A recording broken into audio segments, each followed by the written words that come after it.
welcome to Stuck Mic AvCast. My name is Carl Valeri, and I'll be your host today. Joining me today is James Spearman and Leslie Caldwell and Tom Frick. We are excited to get started on this episode because it's something we like to do every so often, and that's talk about what a successful flight review is. And this is the 2024 version of that. You know, you really want to enhance your skills so that you can help the safety of the system and also your passengers. So we're going to talk about what that successful flight review is in a moment here. But first of all, quick shout out to our sponsor, and that is Stratus Financial, and they really make dreams come true. They actually are helping people finance their dreams of flying in that career of flight, through scholarships and also through financing. They're giving away some free scholarships. You can find those at stuckmicavcast.com/free. Use a coupon code STRATUS. And whether it's financing a dream of flying or simplifying the process by taking care of your student loans, their efficient, hassle-free funding can connect you to a life of your dreams of becoming a professional pilot sooner than you ever thought possible. Find out more, go to stratus.finance. Anyway, let's move on to the cruise flight. And again, what we're talking about today is the 2024 version of the flight review. The flight review is an incredible opportunity for us to actually maintain currency. But there's more than just currency. It's actually being successful and a successful flight review. That's something that I like to define. And by that, I mean going beyond just what's in the FARs as far as 6156. So that's really, really important to us. And let's talk, we're going to get a little more granular on that. And we're going to have everybody kind of talk about these different things. But let me just talk a little bit about the flight review since we've talked about it so many times in the past. I've had an episode of how to never do another flight review again. We're going to talk a little bit about what that means, that type of thing. But if you're thinking about doing a flight review, first look at the regs 6156. Check that out. We have a link to that. But just remember, there's going to be some ground operating. There's going to be some ground school for about an hour and also some flight for about an hour. That's the minimum, but we're going to go beyond that minimum. And the other thing, too, by going beyond the minimum, we as flight instructors are helping our students become more proficient pilots, and it's really the discretion or the judgment of the person giving the review, which is the flight instructor, to determine what we should go over as far as demonstrating the safe exercise of flying, and that's really, really important. So anyway, let me just talk about what I like to do, beginning with a flight review. I do a lot of work with the airlines, and that's actually, we go through recurrent every year, right? And James does work for the military, and he does a lot of recurrent. We were just talking about his recurrent recently, right before we came on. And those are great opportunities to help us enhance our actual knowledge and our skills. So it's not just reviewing, it's also possibly enhancing what we're doing as a pilot. And I think that's incredibly, just accretive to this community as pilots. James, you were just talking about some of the craziness there that you had working on. I don't know if you can share what was going on there as far as your review recently.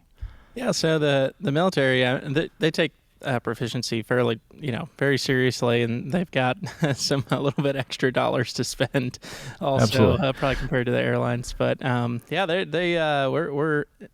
really part of the review is, it's crazy to think about the size of an airliner, but we've got we need to accomplish touch and goes, landings with engine out procedures. So we're actually pulling one back in the pattern and landing, with one engine pulled back.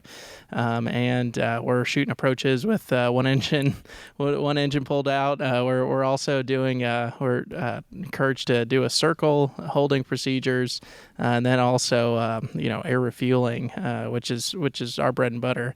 But yeah, they want to see us do air refueling with autopilot on and off to a standard too. And it's not a hey, this is a review. This is a performance. This is an evaluation to see if you're maintaining standards. So it's I try to put a lot of time into prepping for it. This past year, there's a lot of stuff going on, so it's not able to put as much time in it, but I passed and did fine. But it's still just it's a lot that the military requires to maintain. It's not just are you meeting the minimums? It's are you proficient is the answer, and I think that's a good mindset to take moving forward, really for anyone. And it's just always, are you maintaining proficiency? Absolutely. And, I'm glad you mentioned that. It's you're performing to a certain standard. And this is what's different between the military and the airlines and the corporate is that we as a flight review, and this should make you feel a little bit more comfortable, there's no pass or fail. You just finish it eventually or you don't finish it. So just remember, you're not going to fail the flight review. It might take a day, it might take a couple hours, it could take a week or 2 weeks if you've been out of flying. So to put your mind at ease, just like the difference is, and you hear these horror stories like at the airlines when people come to me and they're getting ready for doing the recurrent. The first thing I try to do is just calm them down, and there's different techniques there. So I love to share those techniques. So first of all, the first technique is making the person realize right off the bat, you can't fail this. This is not a pass or fail. We're going to either finish the flight review or not today. We're going to have a lot of fun and learn a lot of things. One of the techniques I use, and this could be expensive, so I'm not saying you should do this, but I actually bring candy with me. I bring hard candy because I find, and sugar-free, I found out, by the way, don't bring candy with sugar in it. I found that was not a good idea, especially for those diabetics out there. But I would bring the candy, and that would actually calm them down.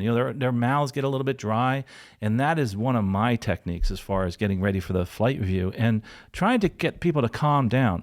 So one of the things that this does for me when they actually show up and I give them the candy and we talk a little bit, especially when I'm doing a flight review here for a local person, is that I kind of get from them, I glean from them, what is it that they want to learn? See, then we used to call it the confessional, the simulator, but this is almost like the confessional. This is where you get to say to someone, hey, listen, what do you really want to learn during this? There's things I have to get out of this, but what is it that you want to learn? And that really, really calms them down. And Leslie, I'd love to hear from you what technique you use because you have that kind of right off the bat, a calming persona. What do you use to help somebody get prepared for this experience of the flight review? Well, first of all, I think my family may beg to differ from time to time about that calming demeanor, but that was very gracious of you. But just going into, and, I like to set the stage from the beginning, even before you meet at the airport. So whether it's, through email, I personally like to do at least a phone call and just, get their background, their experience, especially if it's somebody that you don't know. But even from that point on, helping them, like you said, to realize that this is not a pass or fail. This is something that we're going to work together towards and just try to, kind of hype it up a little bit. And, especially if it's someone's first flight review, they're a little bit anxious. They think it's going to be like a check ride.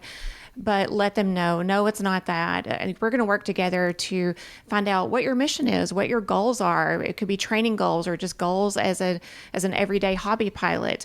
And we're going to make it a fun experience. Let's collaborate together and find out some different things that you want to do. Maybe you are flying regularly. Maybe you're a flight instructor and you're not going for an additional rating or check ride that kind of sets the clock again, but you now have to do your first flight review. So use this time to practice emergencies or, maybe go get work on a seaplane rating or something like that. So there's just a lot of different things you can customize it. And when somebody realizes that from the very beginning, then it helps them set their expectations correctly as they're going into it and as they start preparing for the big day. And then once they arrive, same thing, just making them feel comfortable at home. Think about what your examiner does with you on a check ride to make you feel at ease and comfortable. Maybe share a couple of stories. If your instructor giving the flight review, talk about your first flight review and what you learned from it and how great of an experience it was. So, that's something that I like to do. That's awesome. I know, Tom, some people see you show up and you're kind of this big, tall guy, and they might feel a little bit intimidated as opposed to the sweet persona of Leslie here that I talked about. How is it that you calm your students down?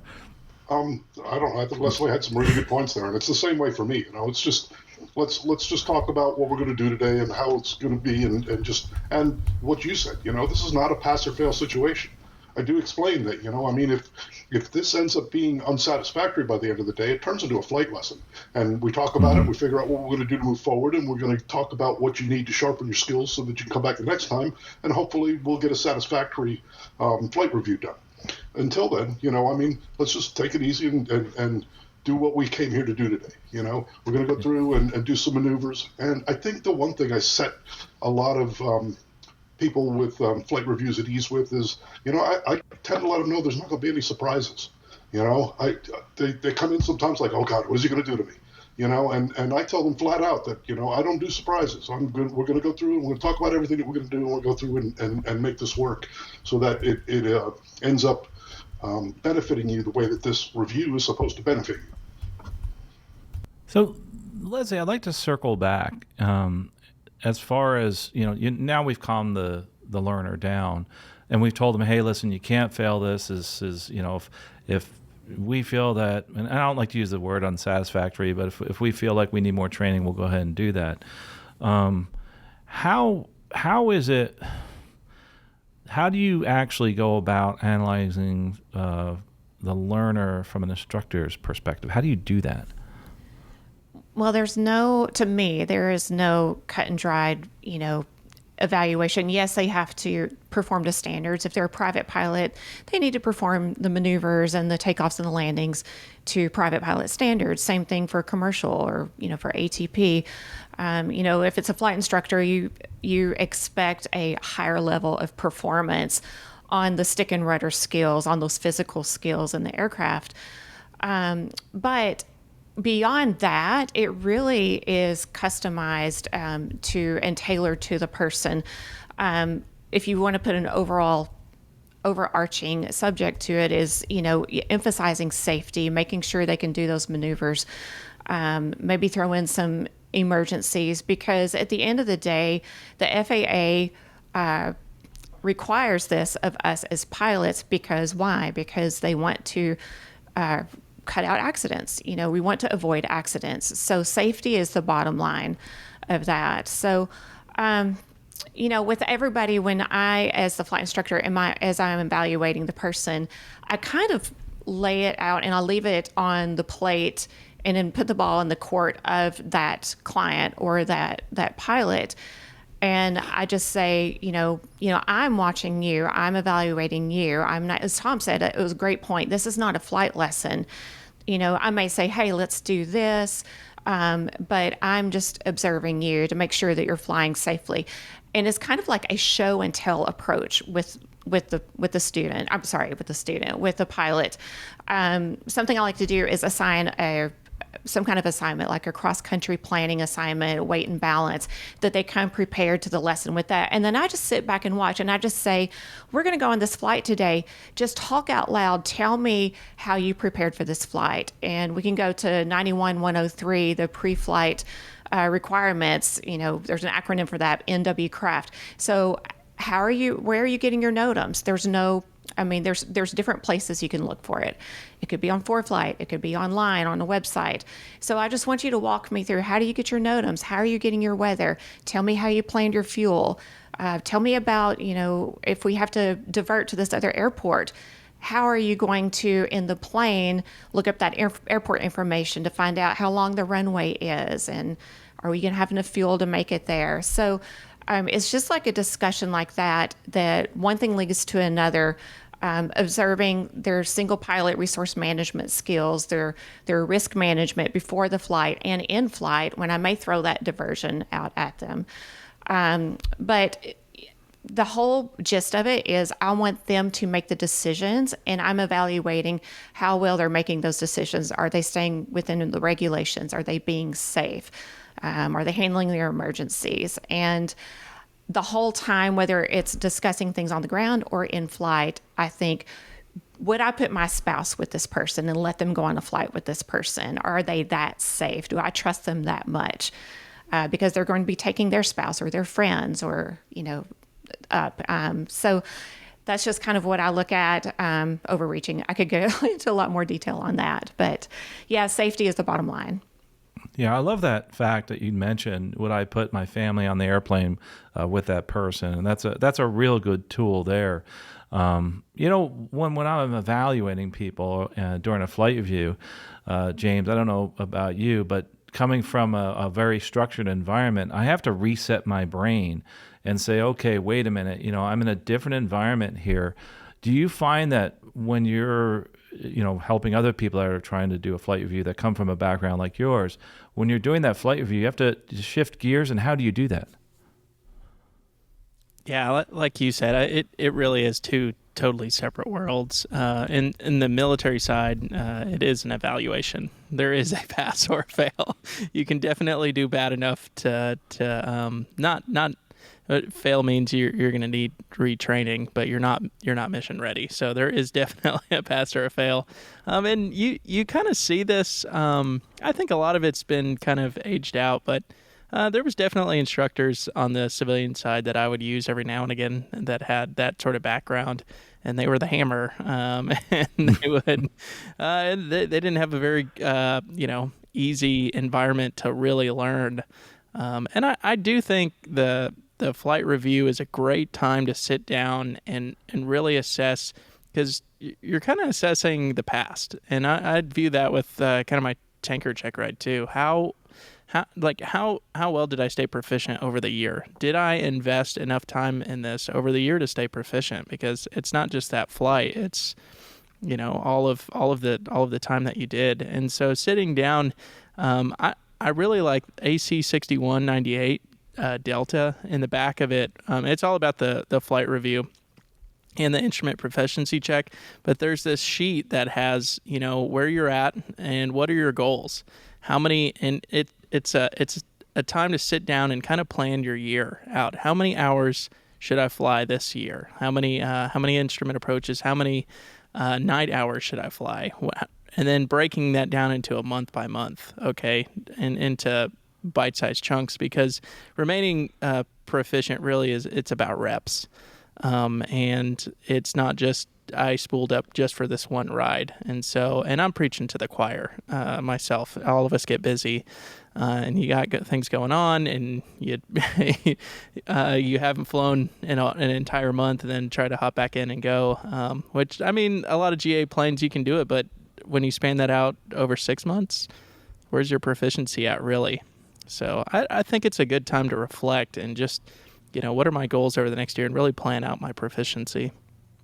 Yeah, those are great points. One thing that I've found that I do now is, especially with the flight review, when I'm outside the airline and even at the airline, is, and I know I'm going to get some feedback, stuckmike@avcast@gmail.com. You can send me some feedback, is that I like to give people the gouge.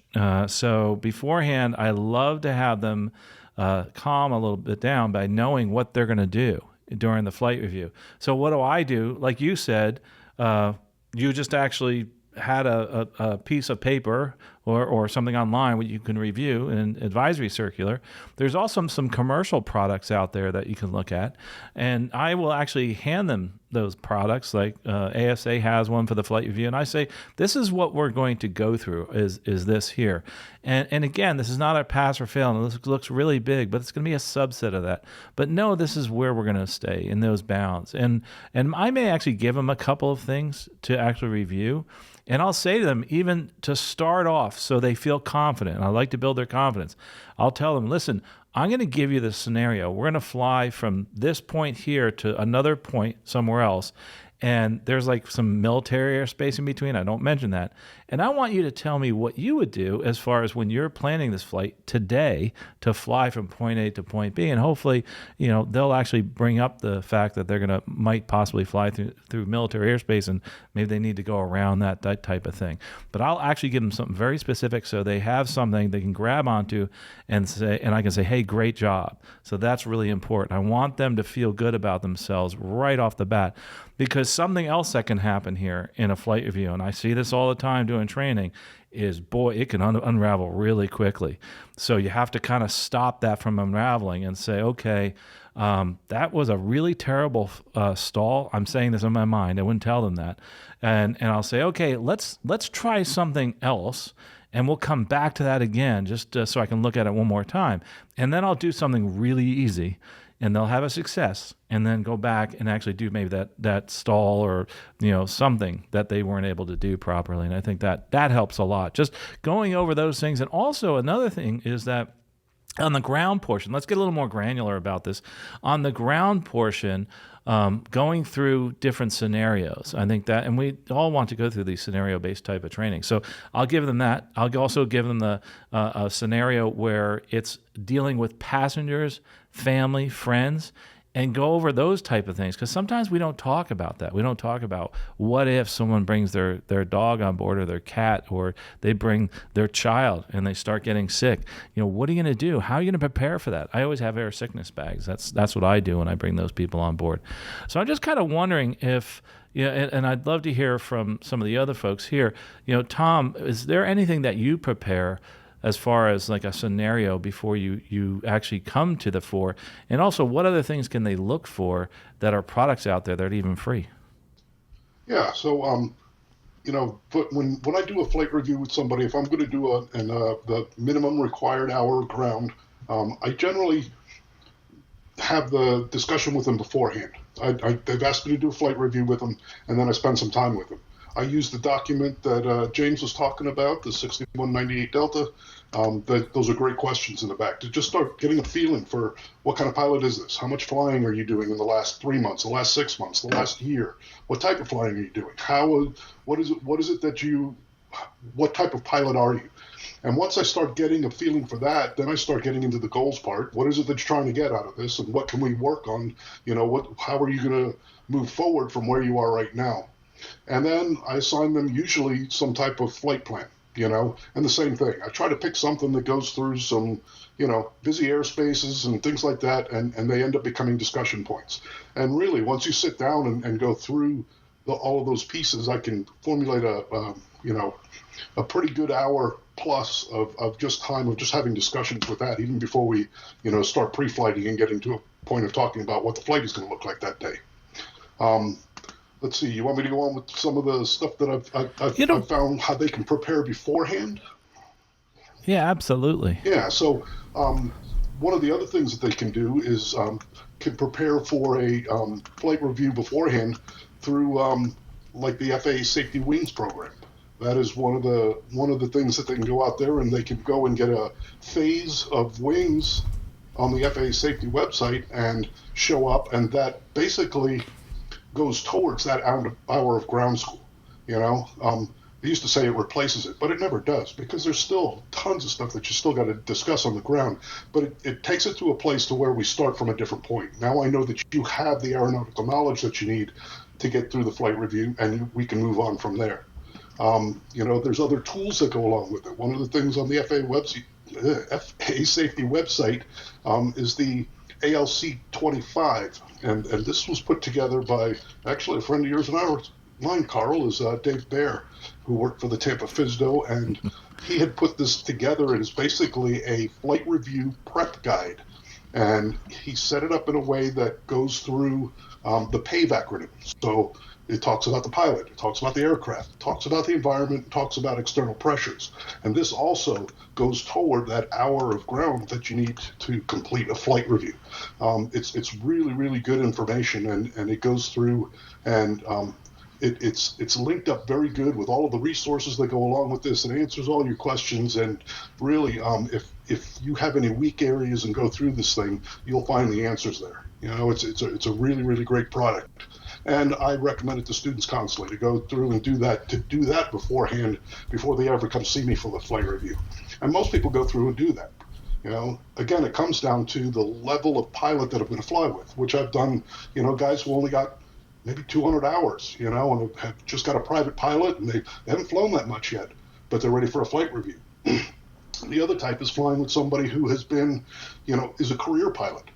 Carl, I believe I did one of your flight reviews one time, and we did it exactly that way. We went through the wings program. You went and got a phase of wings done, and then we went and got an airplane, and we went out and we flew all the maneuvers, and it told us what maneuvers we needed to fly. And we went out and spent the day, and we had completed a flight review. So yeah, lots of great options out there.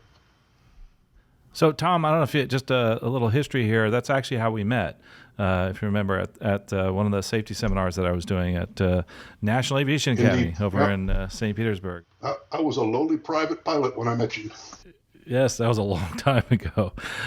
That was a wonderful time, but since then, I know I've had one of the things that's tough about flight reviews for me. I'd love to hear you guys talk about this, and it hurts me sometimes psychologically, is dealing with a difficult learner, and so how do you deal with that? How do you deal with somebody who is the ace of the base, thinks they know everything? Or they're just obstinate, et cetera. So, Tom, first of all, how do you deal with that?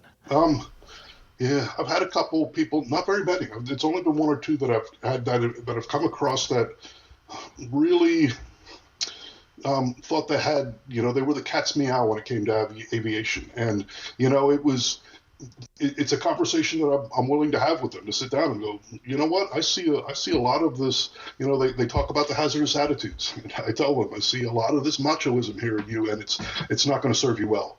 As a matter of fact, if a good friend of ours from M0A, Jason Shepard, has a saying that if he always says either humble yourself to aviation or aviation will humble you. And, that's kind of what I tell them. It's like, we really need to tone it down, and we really need to be aware that this is very important stuff, and we don't just have it. We need to be able to say that we're only human. We do need to be humble, and we need to say, okay, maybe I could have done that a little better. From the opposite end of the spectrum, a lot of times you see a lot of military pilots, James, that I think they kind of very competitive. And in those environments, how have you been able to deal with that, as far as a flight review specifically? Well, I would say one of my mentors early on told me that, it's not the pilots you actually have to worry about are normally the most experienced and kind of the most confident ones. Those are the ones that you kind of let your guard down around, and then they'll, everyone makes mistakes, and they'll put you in a spot that you might not be able to get yourself out of. So I do try to temper expectations around pilots that I fly, especially, they used to say it too in Air Force pilot training that the two most dangerous pilots in the cockpit together are two instructors, because they just go out there and they, flip all the switches and just go. They, not saying they blatantly, break any rules, but they're just a lot more candid because they don't have any students with them and they're just going. So I try to maintain, a mentality that the Air Force has really driven home this mentality of, everyone in the cockpit has a voice. And so regardless of whether or not the AC thinks that, hey, I'm the god of the cockpit and you guys, or growls, just sit there and do your jobs. The Air Force has lost too many airplanes for those sets of mindsets. There's a really good book called Sky Gods, written by Pan Am, or it was written about Pan Am, and it was just this mentality of inside the cockpit of Sky Gods. And there's so many planes that were flown into terrain because everyone in the cockpit knew they were flying into a mountain, but they were afraid to tell the aircraft commander. So that.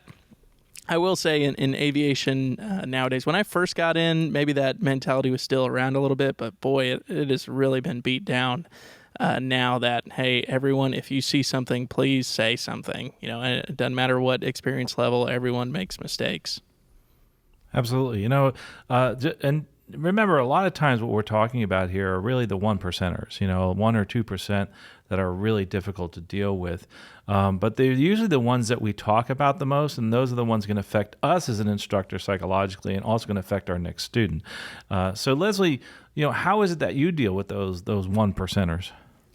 Well, I want to touch on maybe not so much the difficult person with that macho mentality or, invulnerable personality and attitude towards flying, but maybe the person who's become a little bit more complacent that James touched on earlier. They're only flying 1 hour a month and they're just, going to the same airport over and over for the $100 hamburger. And then next thing you know, it's time for their flight review. And they think they're going to come into it and they're going to check it off. It's like a chore. They're going to check off their hour of ground and their hour of flight 1.0 on the Hobbs. And then they're going to get signed off for the next 2 years. And I have found that those clients are the ones that are a little bit more difficult to work with because they have the expectation that this is going to be a quick, we're going to go up and do a couple of stalls and 3 takeoffs and landings, and then we're done for the day.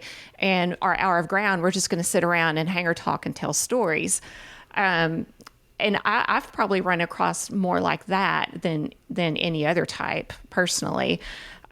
So back, and I'm talking to my fellow instructors again, back when you're booking that session, that flight review, it's really important to communicate from the very beginning those expectations and make sure you and your client, that pilot, are on the same page.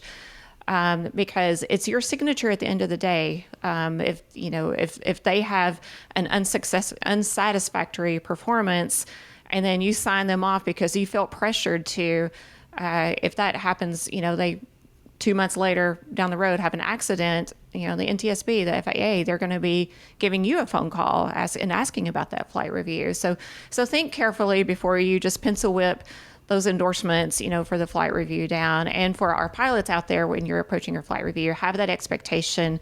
And I think if you have the mindset and the attitude that this is going to be a chance, an opportunity to learn something new or to refine your skills and become a better aviator, then that's going to help you and your instructor be on the same page. Yeah, that's a great example. Do you, and as far as that's concerned, as far as that person that's thinking they're going to just go ahead and finish up and not have to do too much and they're going to be able to talk. Have you ever run into that, by the way, with a client? And what did you actually do? I mean, give me a real hard example, if you have an example. Yeah. Someone, that's back on Maui that they were like renting the plane, the private pilot renting the plane. They were flying maybe 1 or 2 hours a month. And then 9-10 months later, that turned into an hour every other month or so. And over in Hawaii, because of the gusty trade winds over there, you've got to be on your game with your stick and rudder skills and just the complexity of the airspace that we have over there and all the different kinds of traffic that we have there. So your skills can deteriorate really fast. But then you have those, they've been flying there for 30 years and they've gone to instructor after instructor every 2 years. And they just, CFI Tom over here, we just did this, we were there, we're at the airport really like an hour and a half. And then I got signed off for the next 2 years. So anyway, when those couple of occasions have come up, I mean, I've just had to say, listen, it's my signature, it's my certificate on the line. So this is the way it's going to have to be. And, we're going to work and we're going to work towards this together. It may take more than one session, but we're going to make it fun and we're going to do something fun. We're going to go land in Hana and go walk a trail or something and then get back in the plane and go. So just, be creative with it and, but be honest and upfront and, add some tough love in if you have to. Yeah. Creative approach. That was great. I mean, awesome. I think that's that. And what I just did with you is basically scenario based, training when I asked you that question and that's where you were able to come up with a real scenario. And that was a really good explanation. But if you can see what I did there even with Leslie, I was trying to ask about a scenario and go through a scenario and she came up with this great example and also helped us. Right. So that was awesome, Leslie. Thanks. I appreciate that. I didn't know I was being evaluated. Yeah. No, see, and you didn't realize you were being put on the spot here. That's why you're such an expert. See how sneaky he is? I am sneaky. but the, Tom, going back to the Wings program, like I said, you and I had met there. I think, I'll be honest with you, I think it's a great program. I haven't been doing, I stepped away from that because, we're industry partners now. But it is just such a cool program. What other suggestions do you have for people going through the flight review? Yeah, so as I was thinking about this here, I just wanted to be a little clear on how to go do that. So James had mentioned the advisory circular, the 6198 Delta. It is specifically written for flight instructors, and it's the currency requirements and guidance to the flight review, and also for an instrument proficiency check. It's really, really good information, but it's not just for flight instructors. Go out and look up the circular and go through and look at the things that are going to be required of you as you start going through and doing a flight review.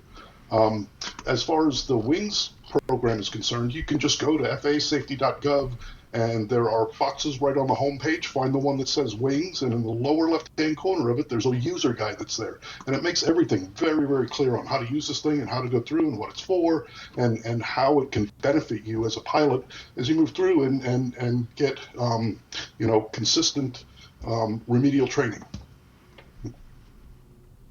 Absolutely. Yeah, the Wings program is awesome. And it's free, which is really, really cool. Yeah. We're going to see some more of those, by the way, here. We're going to start doing some more of those. James, circling back, though, we got a little negative here, right? And we're talking about learners and having some difficult times with them. But, let's go back to trying to have that positive attitude. How do you foster this environment of this continual learning? How do you do that? And how do you foster a very positive type of environment? From me, I've got it from two different sides. One of them is in the cockpit, and then the other one is maintaining their aircraft too, because you get the same sort of mindset with an airplane. Why do I need to do all this stuff? And so there's one level of safety which kind of drives it home, right? I've been in. I'll be honest with you. There's been times where I've been so busy and I haven't been able to fly as much, and I go to a review with the Air Force, and I get some tough love, and rightfully so. And so I think the mindset thing of, you need to stay safe, and you want to fly with your family and keep them safe. That really drives it home. But as a pilot, I think a certain level of being a pilot is wanting to do this and do it well. I just don't see a reason why, we just want to keep the bare minimum. You want to excel, do this well. And I think most of the people that own aircraft that I know are successful people, or they're pilots. They're typically successful, and that also resonates with them. Just the mindset, if you want to succeed and do well, just don't, not just be the bare minimum. You want to do this and do it well and continue to grow. So those are my general thoughts on those. Yeah, that's a great way to introduce it to your learner. Is like you want to do better, you want to continue to grow, and I love the fact that you mentioned learner. You're successful in this other part of your life, and of course you want to be successful in this part here. Which, by the way, most people that choose this as a hobby, they're very successful in whatever they do, and I give them a lot of credit for stepping up to the plate to become a pilot, because it's not an easy thing to do. It's a long process, and you have to continually learn, and you have to continually keep your proficiency. And hats off to them. But not to get negative again, but just real quickly, as far as the unsatisfactory, or you didn't finish the flight review that day, how do you deal with that? I simply say, hey, listen, this is what I'm going to do. I'm going to go over this with you. These are the things I'd like to see again. Let's come back tomorrow or some other time and finish it up. We didn't get to finish it, that's all. I try to make it sound more like we just didn't have the time to finish it, right? And that's something that, instead of saying it's unsatisfactory, we didn't have enough time to finish this. Let's finish it another time. As far as the and we'll go back to you, James. What do you do in that case as far as the non-satisfactory flight review? How do you finish the lesson? Yeah, so I do, me personally, which it is in the AC, the 6198 Delta. There is a blurb on it on how to handle that unsatisfactory lesson, and it does recommend just logging it as dual logged. This is just instruction, not trying to leave something negative in somebody's logbook that could impact them, because anyone could be, down the road, who knows, they might be applying for the airlines, and then they're flipping through the logbook and be like, this is weird, so not trying to leave anything in their logbook, which is also a recommendation from the FAA, right? They wrote it. Don't leave something in their logbook that can negatively hurt them. But I do think being a certain level of honesty with them, because having some honesty and thinking, because some people might consider hanging it up. If you can't handle the requirements to maintain proficiency and be safe, maybe this is the time to think about it. I know people that they got their pilot's license a long time ago, and they had a plane, and they just kind of keeping this thing going, but they don't really have any intentions with it down the road, now might be the time to just, decide not to. But also just being clear with them on where they need to improve, because if they can't pass the biannual flight review, I think just telling them these are the areas that you definitely need to improve on. And so let's come back and not being a jerk about it, just being honest, and giving them that training. And really, I think working out a long-term plan, right? We just want to pass this right now. But B, a little bit longer term, okay, how do we make sure, like, next time you come back around, you're not in this and you need to be proficient in growing and getting better. So that's my general thought there. Yeah, those are some good things. I know we have specific things and verbiage that we have to use at the airline. This is just letting them know, hey, listen, we're not finished yet. We're going to have to come back and finish this up. Let's talk about what we need to do on the next one. It's and you just the facts, I think, are the best thing to do. No superlatives. Just say, hey, this is the thing we need to do next time. Leslie, what do you do when you have a case like this where they're not satisfactorily finishing it?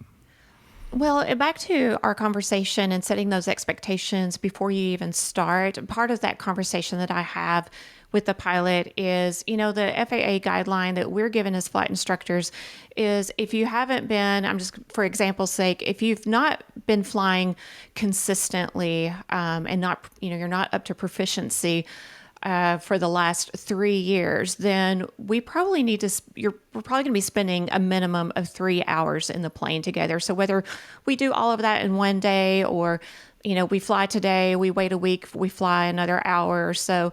But that's not set in stone. It could take longer or, it may be a little bit less. So it's already planted that seed in their mind that this may take more than one session.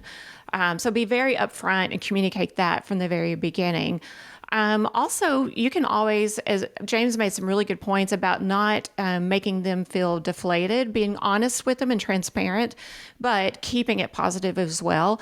You can also, put it on yourself as the flight instructor and just say, I'd love to get another set of eyeballs on you. Of course, you did this. Maybe you didn't maintain airspeed while you're in the pattern, and every approach that you had was not very stable. I'd like to see a little bit more precision on that, a little more safety measures on that. So I'm going to have you fly with Sue next week, and why don't you go with her for an hour, because she's like the pattern and the approach expert, and I think you could really learn and she could help you through this evaluation on that. When the whole time, it doesn't mean that, maybe I could do it, but if you put the blame on yourself a little bit and maybe give them to somebody else to do a flight or to get some dual time logged, sometimes that helps as well. Yeah, great point. Tom, what do you do when you have an unsatisfactory flight review? Any and all of the above, and really great points by James about being honest and being able to talk with somebody. Yeah, I have to understand that somebody's coming to me, they have an expectation. They came to me for a flight review. They think they're going to do an hour ground minimum and, a minimum hour of flight time, and I'm going to sign their book for them. And they have that expectation. And if they didn't live up to whatever the requirements were, what I evaluated them to be, then they're not going to have that successful flight review. And you have to have a way to tell them that, whether the word unsatisfactory, I can see that can be harsh, but it doesn't have to be like that. Like I said, I can be honest with them and not crush them. I kind of talk about leveling with someone without leveling them, So, that's kind of what I have to do in this situation. Leslie brought up good points too, and it depends on how much time the person that's coming to me has. The FAA has a very loose guideline for flight reviews. If somebody hasn't flown in a while, they basically say it's going to take at least an hour of ground, hour of flight time for every year you've been away from flying. And that's different for everybody. Some people it's going to take them longer than that. And some people, it's not going to take them that long. I'll give you a quick example. I had a student who came to me. He hadn't flown for 20 years. I told him it's probably going to take 20 20 hours of ground, 20 hours of flight time to get back up and going again. Well, when I got in the airplane with this guy, his stick and rudder skills were just spot on. I just could not believe, like after like 2 or 3 hours, I was like, my God, dude, you can fly an airplane. What he didn't have was all the regulations over the last 20 years and all the ground rules and everything like that. And that's what we had to get back up to speed with, to get all of that aeronautical knowledge back into his head again and what had happened over the last 20 years and how we get it. Anyway, to say all that, he knew right away that it wasn't going to be a 1 hour on the ground, 1 hour flight thing. I had somebody that came in with the attitude like Leslie was talking about, yeah, well, my flight reviews are usually, we hang out in the hangar for a little while, we talk a little bit about aviation, we got to fly for a little bit, he signs me off. And yeah, I'm the same way. I'm on Leslie's page. It's my certificate number and it's my livelihood that's on the line here. And I have no problem telling somebody that they didn't fly satisfactory if I know it's going to be a detriment to my own, paycheck, if you will, So yeah, and it's really a case by case basis, but we're flight instructors. We try to be as professional as we possibly can about this, and we're not out to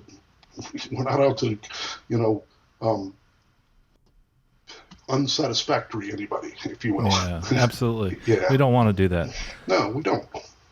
Tom, it was great that you mentioned that. And notice we really didn't talk about the 1 hour flight, 1 hour of ground. We really didn't go over that because none of us here feel that that's going to be the minimum for most people. Every so often, yes, but it's actually the minimum that's included there, and we didn't even start with that. So if you're thinking you're coming for just 1 hour of ground, 1 hour flight, that's not going to happen. But I tell you, this has been a great discussion. If you have any kind of comments on what we've talked about, put some comments down in the show notes here. And if you can, go out to YouTube. I know most of you actually listen to this, but there's some good discussions that actually happen in the notes there. But of course, duckmikeavcast@gmail.com. You can actually type those in there as far as the questions that you have and also comments that you have. Really great discussion. We could talk for hours about the flight review, but we're going to move on to the after landing checklist here. And this is something that I really am excited about because Tom, one of the things that I think has been something that you really brought up as far as the preparation for this is how do we get going with the guide, or how do we get going and get prepared for the flight review? And like you said, you have a really good resource, don't you? So let's go with your pick of the week. Yep. So my pick of the week, I spoke about it, was that ALC 25, the flight review prep guide. We'll have a link to it in there, and this is really, really a great resource. Even, not even for a flight review, even just throughout the year. I went through and I read the whole thing and went through and did the little test at the end of it, and it actually gives you wings credit for it, I think. It did send me a nice little certificate through the mail, so it was like, once I got done with it, you end the test.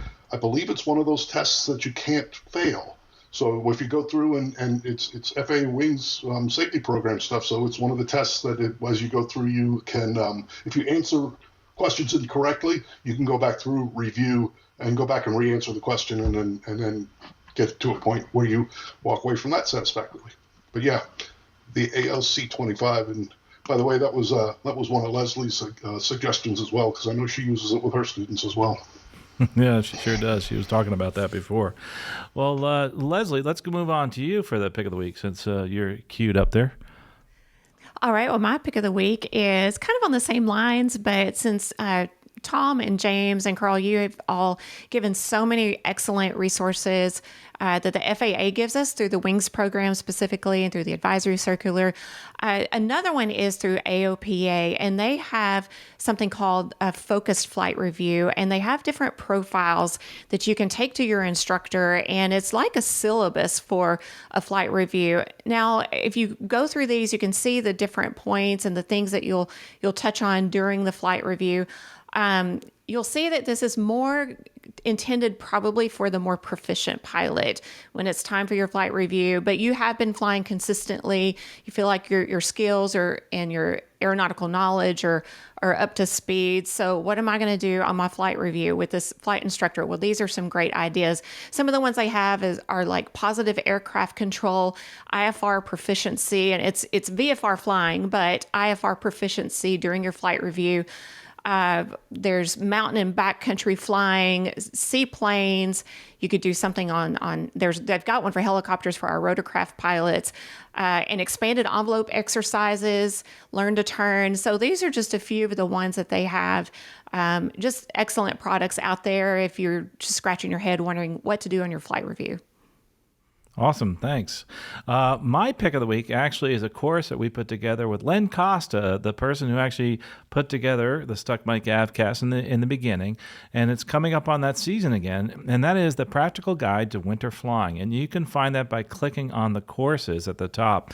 But this is actually going to teach you about how to not just manage those encounters possibly that you have with icing and in-flight icing, but also we're going to help you make smarter decisions as far as icing and that type of a environment. We do this through a view on the GA or general aviation side, but we also bring in our experiences from the airline side of things to talk about our experiences with icing, but how does that actually apply to us as GA pilots in the icing environment in general aviation. It's actually a really good course. You can go out there and check it out on stuckmicavcast.com. The course is at the top. Also in the show notes, you can find that. So that is my pick of the week. It's the Practical Guide to Winter Flying. You can find it in the courses.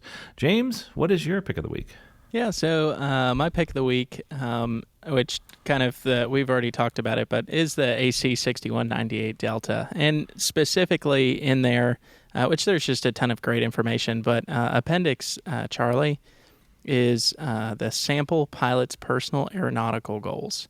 And I just think this is a really great forum to sit down, and even if you're a private pilot or a CFI or whatever, and just it's a way to sit down and see where you're at and what are you trying to achieve. You know, where are you going? Are you going to try to achieve any more ratings or anything? And then it has in here to kind of go back over your personal minimums. I think is always a great thing to continue doing. And then also setting goals of like how many times do I want to fly a month, how many hours per year, and then how many cross country flights per year. How about nighttime? So they're all goals to maintain proficiency and just break it out because everybody knows life gets super busy. So that's my pick of the week. Absolutely. Well, James and Leslie and Tom, thanks so much for coming here today to share your knowledge. And I'm sure we all have learned from each other. And hopefully you've learned from watching this on our YouTube channel. And make sure you put some comments down below and ask questions and subscribe if you haven't already. We actually really do like to get back to you as far as those questions are concerned. Don't forget, you can meet us in person. We are actually doing air shows like the Florida International Air Show. We're also going to be at Sun and Fun. By the way, we just got our booth at Sun and Fun, so come visit us at booth A41 at Sun and Fun. I'm really excited for that. And don't forget, when you're out there flying, try to keep doing something every day to keep your skills up. Even if you're not able to go in an airplane, just keep trying to make yourself a better pilot every single day.